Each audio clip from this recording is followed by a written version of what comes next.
नाम के एक छोटे से गांव में मोहन नाम का एक गरीब लड़का रहता था। उसके परिवार में उसके साथ उसके बूढ़े माता पिता रहते थे। सोहन का परिवार बहुत ही गरीब था। उनके पास ना तो कोई जमीन थी और न ही खाने के लिए कोई साधन था।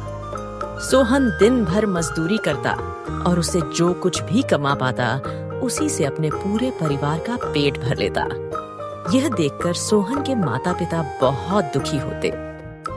हमारे पास न घर है और न ही अपनी कोई जमीन। हमारा बेटा दिन भर दूसरों के खेतों में मजदूरी करता है और उसके बदले भी उसे बहुत कम पैसे मिलते हैं। हम दोनों अपने बेटे पर बोझ बन रहे हैं। परेशान मत हो रीमा, हमारा बेटा बहुत मेहनती है, भगवान सब देख रहा है।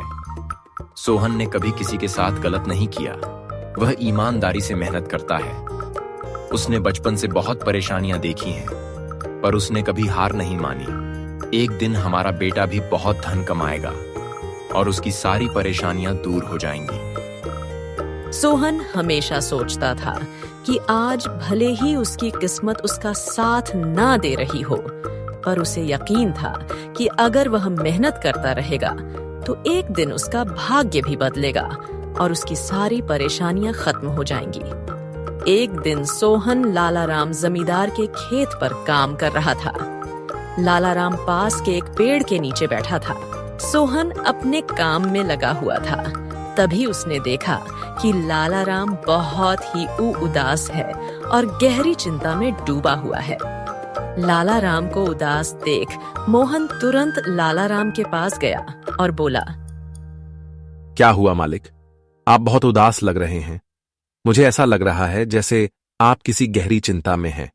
कुछ हुआ है, मुझे बताइए, क्या पता मैं आपकी कोई सहायता कर सकूं। सोहन की बात सुनकर लालाराम को गुस्सा आ गया और वह सोहन से गुस्से में बोला, अरे तू मेरी क्या सहायता करेगा? तू खुद अपनी सहायता कर सकता है क्या? अगर तू किसी की सहायता करने के काबिल होता तो क्या तुझे 2 वक्त के खाने के लिए आज मेरी जमीन पर काम करने की जरूरत पड़ती? चल यहां से जा, अपना काम कर और मुझे परेशान मत कर। सेठ जी, ऐसा नहीं है। यह सब वक्त वक्त की बात है। सब किस्मत का खेल है और इंसान को अपनी मेहनत पर विश्वास रखना चाहिए। आज भले ही किस्मत मेरे पक्ष में ना हो, लेकिन अगर मैं ईमानदारी और लगान से मेहनत करता रहूंगा तो किस्मत भी एक दिन मेरी तरफ झुक जाएगी। मेहनत और धैर्य से तकदीर के दावा खुलने में देर हो सकती है, लेकिन मेहनत कभी बेकार नहीं जाती। मोहन की बात सुनकर लालाराम बहुत प्रसन्न हुआ। अरे सोहन, तेरे विचार तो बहुत अच्छे हैं। तेरी बातें सुनकर मन को एक सुकून सा मिला है। इतनी परेशानियों में भी तू अपनी जिंदगी खुश होकर काट रहा है।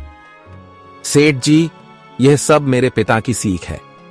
जब भी मैं किसी चीज के लिए अपने पिता से जिद करते था तो मेरे पिता हमेशा मुझे यही समझाते थे। बेटा सोहन, हमारे पास इतना धन नहीं है कि मैं तेरी हर इच्छा पूरी कर सकूं, लेकिन एक बात हमेशा याद रखना, जिंदगी भी मौसम की तरह होती है।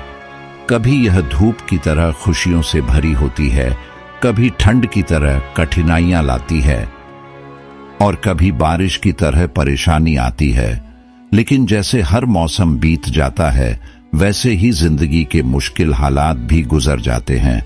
बस धैर्य और हिम्मत बनाए रखना जरूरी है, क्योंकि एक दिन सब कुछ ठीक हो ही जाता है। अरे वाह, लगता है तेरे पिता बहुत ही नेक इंसान हैं। किसी दिन मैं भी उनसे जरूर मिलूंगा। मालिक, क्या हुआ है? आप एक बार मुझे साफ साफ बताइए। क्या पता आपकी परेशानी का कोई हल मिल ही जाए। अरे सोहन, मैं एक बहुत बड़ी परेशानी में फंस गया हूं। मुझे अपनी परेशानी का कोई भी हल नजर नहीं आ रहा है। सेठ जी, एक बार मुझे बताइए, तो क्या पता आपकी परेशानी का कोई हल निकल ही जाए। सोहन, हमारे गांव में मेरे पिता की एक पुश्तैनी जमीन थी जो काफी पीढ़ियों से हमारे पास थी। उस पर मेरा और मेरे भाई का हक है, पर हमारे गांव के ही 2 बाप बेटों ने उस पर कब्जा कर लिया है। मैं पुलिस थाने में केस दर्ज कराने की सोच रहा था, लेकिन गांव के बहुत बड़े बड़े लोग उनके साथ हैं। मैं कितनी भी कोशिश कर लूं, लेकिन मैं उन लोगों का कुछ नहीं बिगड़ पाऊंगा।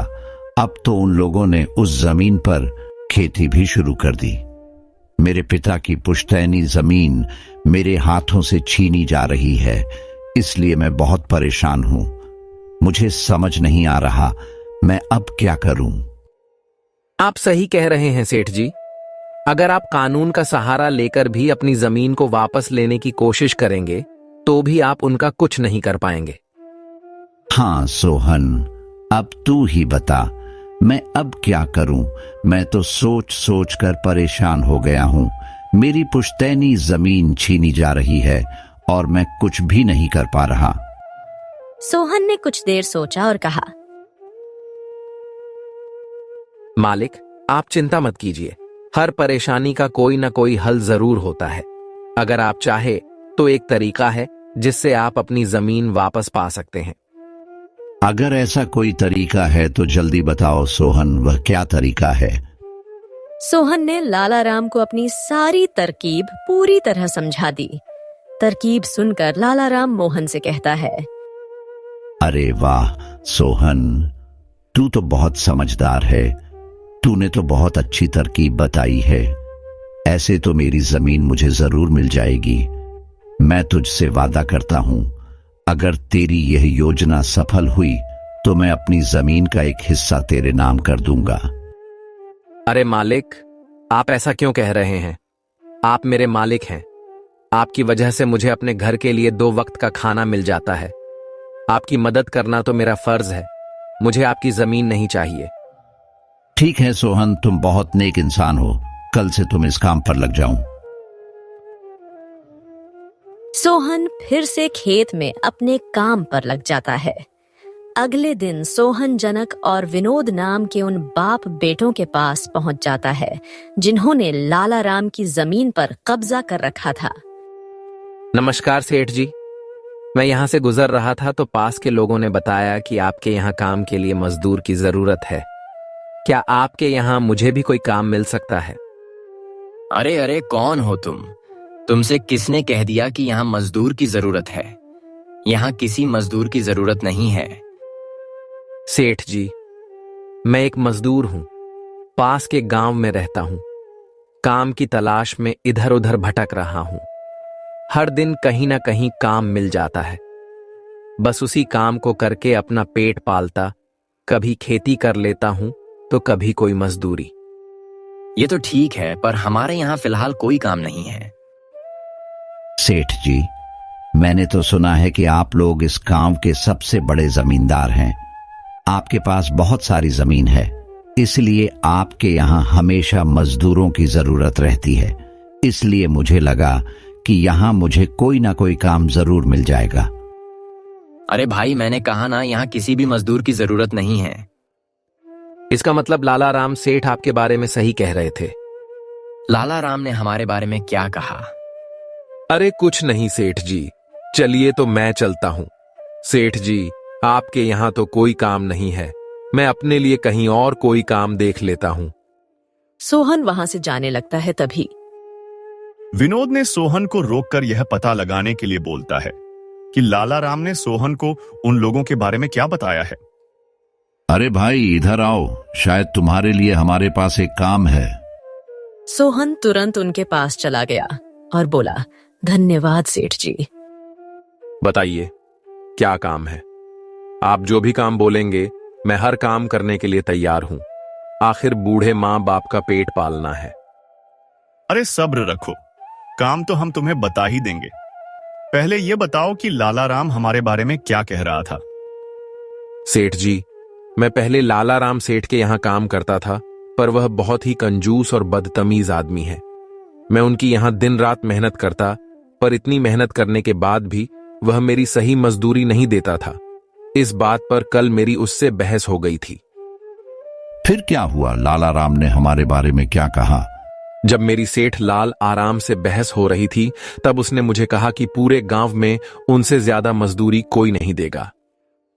तो मैंने गुस्से में कह दिया कि गांव के सबसे बड़े जमींदार जगत सेठ और विनोद सेठ सबसे अच्छी मजदूरी देते हैं, इसलिए उनके यहां हमेशा काम करने वालों की भीड़ रहती है। हाँ भाई, बिल्कुल सही कहा था। आखिर हम गांव के सबसे बड़े जमींदार हैं।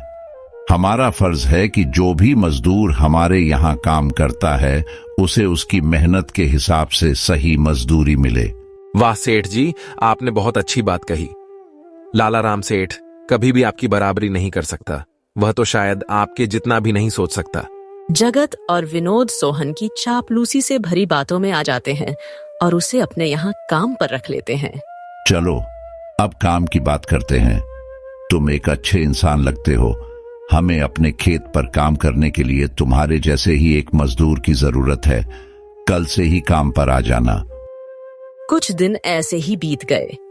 एक दिन जगत अपने बेटे विनोद से बोला, विनोद बेटा, ये सोहन तो बहुत मेहनती है। ये अकेले ही 4 लोगों का काम कर देता है। अच्छा हुआ कि हमने इसे रोक लिया। हाँ पिताजी, आप सही कह रहे हो।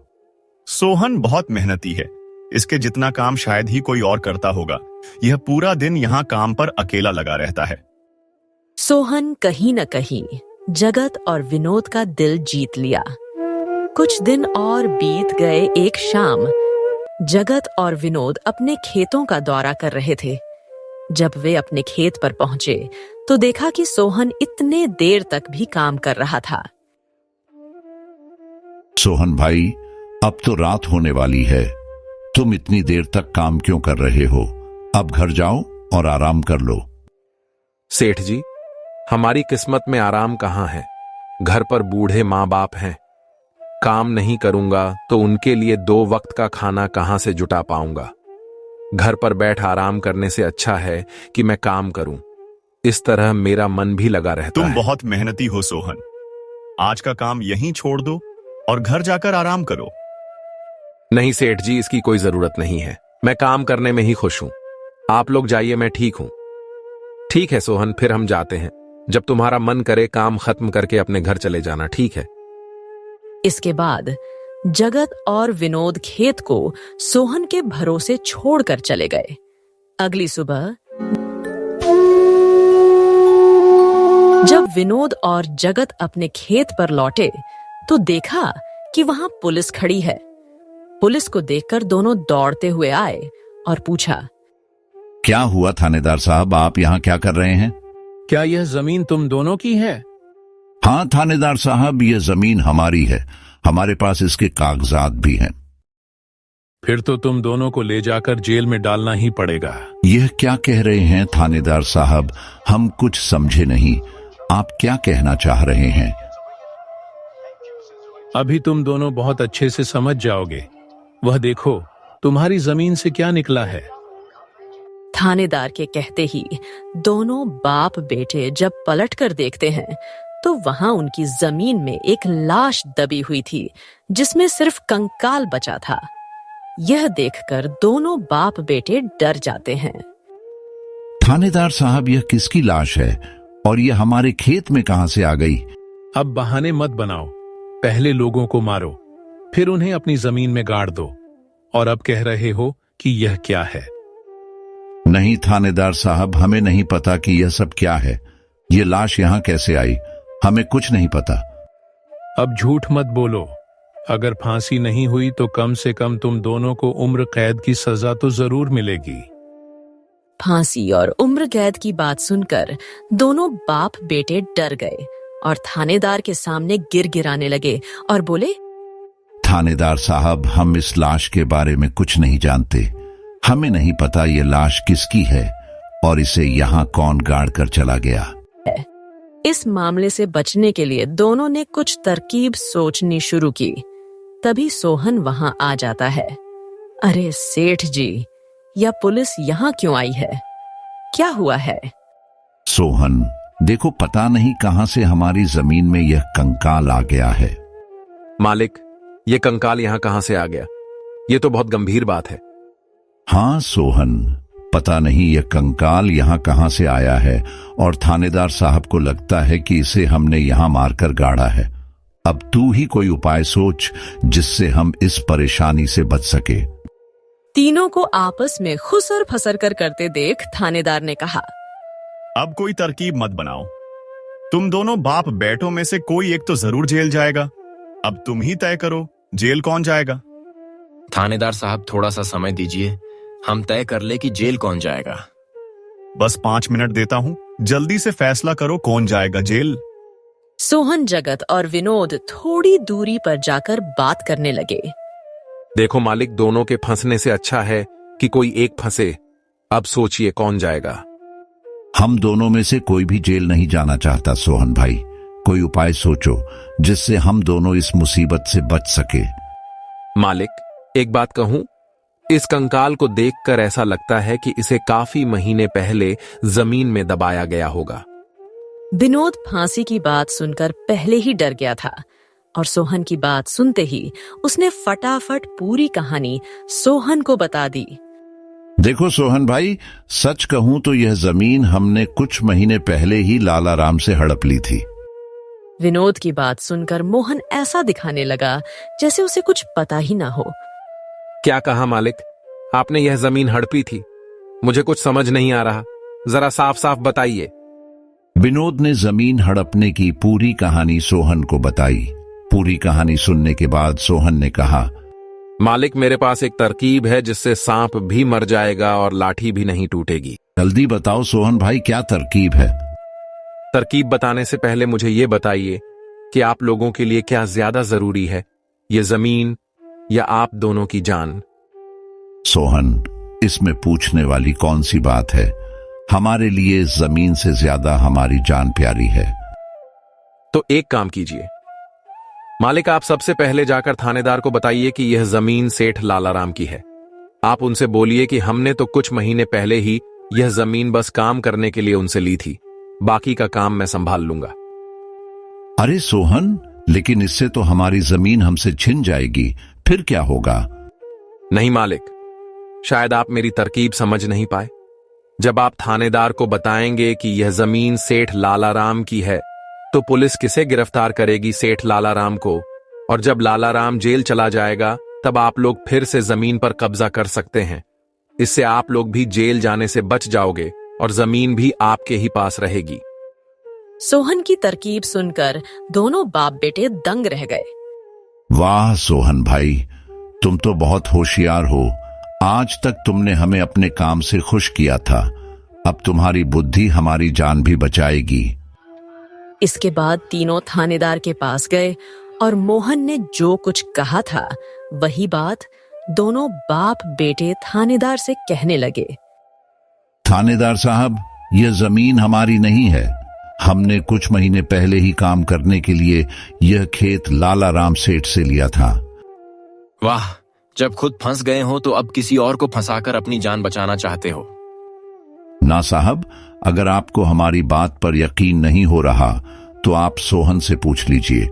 वह हमारे साथ बस कुछ दिनों से ही काम कर रहा है। इससे पहले वह सेठ लाला राम के यहाँ काम करता था। बोलो सोहन, ये जमीन किसकी है? थानेदार साहब, ये जमीन सेठ लालाराम की है। जगत सेठ और विनोद सेठ ने तो बस कुछ समय से इस जमीन पर खेती कराना शुरू किया है। सोहन की बात सुनकर थानेदार ने सोहन से कहा, सेठ लालाराम को बुलाने के लिए कहो। सोहन, तुम एक काम करो, जाओ और सेठ लालाराम को बुलाकर लेकर आओ। सोहन तुरंत जाकर सेठ लालाराम को बुलाकर ले आता है, परंतु लालाराम अपने साथ गांव के सरपंच को भी अपने साथ ले आता है। यहाँ क्या हो रहा है? यहाँ इतने लोग क्यों जमा हैं? देखिए सरपंच जी, इन दोनों की जमीन से एक कंकाल निकला है और अब यह लोग कह रहे हैं कि यह जमीन इनकी नहीं है बल्कि सेठ लालाराम की है। थानेदार ने सरपंच जी को पूरी कहानी सुना दी। अपने आप को फंसा देख जगत ने सरपंच से कहा, नहीं सरपंच जी, यह जमीन हमारी नहीं है। हम यहाँ बस कुछ समय से काम कर रहे हैं। आप हमारे मजदूर सोहन से पूछ लीजिए। हाँ थानेदार साहब, यह जमीन सेठ लालाराम की है। मैं कैसे मान लूं कि यह जमीन लालाराम की है? हमारे यहाँ का थानेदार तो कह रहा था कि इस जमीन पर कोई केस चल रहा है और इस जमीन पर तुम्हारा कब्जा था, और अब तुम कह रहे हो कि यह जमीन लालाराम की है। नहीं साहब, हमने लालाराम के साथ धोखा किया था। हम बस इस जमीन को हड़पना चाह रहे थे, लेकिन अब हमें यह जमीन नहीं चाहिए। अगर आप चाहे तो हम केस भी वापस ले लेंगे। थानेदार साहब, आप जाइए, बाकी का काम अब हम संभाल लेंगे। सरपंच के कहने पर थानेदार वहां से चला जाता है। सरपंच ने लाला राम से कहा, अब बताओ, यह कंकाल यहाँ कैसे आया? तुमने किसे मारकर यहाँ गाढ़ा है? अरे साहब, यह तो नकली कंकाल है। यह दोनों ने मिलकर मेरी जमीन हड़प ली। मैंने और मोहन ने मिलकर यह तरकीब सोची थी ताकि इन दोनों से सच निकलवा सके। लाला राम की बात सुनते ही दोनों बाप बेटा के पैर तले जमीन खिसक गई। ये हम दोनों की साजिश थी, इन लोगों के मुंह से सच निकलवाने के लिए। सोहन को इस योजना में शामिल देखकर दोनों बाप बेटों को समझ आ गया कि यह सब सेठ लाला राम और मोहन की मिली भगत थी। दोनों बाप बेटों के पास अपनी गलती मानने के सिवा कोई चारा नहीं था। हमें माफ कर दीजिए सरपंच जी, हम लालच में आ गए थे। हमें माफ कर दीजिए, हम आज के बाद यह गलती कभी नहीं करेंगे और यह जमीन भी सेठ लाला राम को वापस दे देंगे। जगत और विनोद दोनों सरपंच और सेठ लाला राम से माफी मांगने लगे। दोनों को इतना गिड़गिड़ा देख लाला राम ने उन्हें माफ कर दिया। सरपंच ने भी उन्हें जेल नहीं भेजा और सेठ लाला राम ने अपना केस वापस ले लिया। लाला राम के केस वापस लेने के बाद सरपंच जी भी वहां से चले जाते हैं। धन्यवाद सेठ लाला राम जी, आपने हमें माफ कर दिया। आज के बाद हम ऐसी गलती कभी नहीं करेंगे।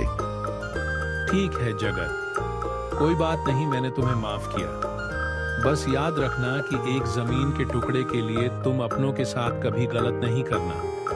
बुरे समय में तुम्हारे अपने ही तुम्हारे साथ खड़े होंगे। जमीन का क्या है, कभी मेरी तो कभी तुम्हारी। आखिर में सेठ लाला राम ने सोहन को जमीन का एक हिस्सा दे दिया और उसे जमीन का मालिक बना दिया। सोहन, जैसा कि मैंने वादा किया था, जिस जमीन पर तुम काम कर रहे थे, आज से वह जमीन तुम्हारी है और अब तुम उसके मालिक हो। नहीं मालिक, इसकी कोई जरूरत नहीं है। याद करो सोहन, तुमने मुझसे क्या कहा था? बस मेहनत करते रहो, एक दिन तकदीर का दरवाजा जरूर खुलेगा। तो समझो, तुम्हारी तकदीर का दरवाजा खुल चुका है और अब तुम भी जमीन के मालिक हो। अब से तुम्हें किसी और के यहाँ काम करने की कोई जरूरत नहीं पड़ेगी। इस तरह मोहन ने अपनी मेहनत और बुद्धि से सेठ लाला राम को उसकी जमीन वापस दिलाई और दोनों ठगी करने वाले बाप बेटों को भी सबक सिखाया। इस तरह मोहन ने अपनी मेहनत और चतुराई की मदद से अपनी फूटी किस्मत बदल दी और अब वह भी एक बड़ी जमीन का मालिक बन गया था।